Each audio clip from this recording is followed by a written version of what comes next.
मित्रांनो, तुम्हाला आठवतंय का पुण्याचे खासदार गिरीश बापट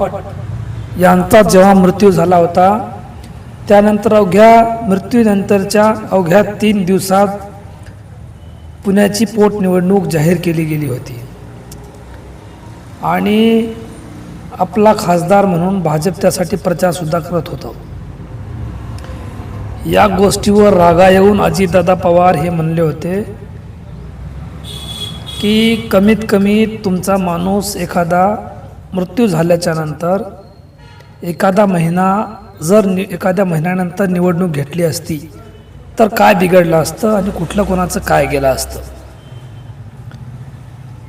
यावरून एक गोष्ट समजते की अजितदादा किती परिवारातील गोष्टी विचारात घेत होते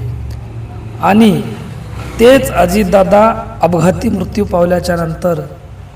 तोच भाजप पक्ष त्यांच्याच घरामध्ये राजकारण करून त्यांच्याच पत्नीला 13 दिवस होण्याच्या अगोदरच,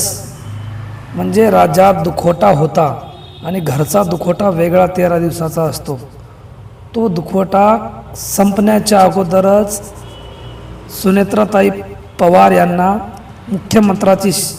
उपमुख्यमंत्री पदाची शपथ देऊन परत तोच इतिहास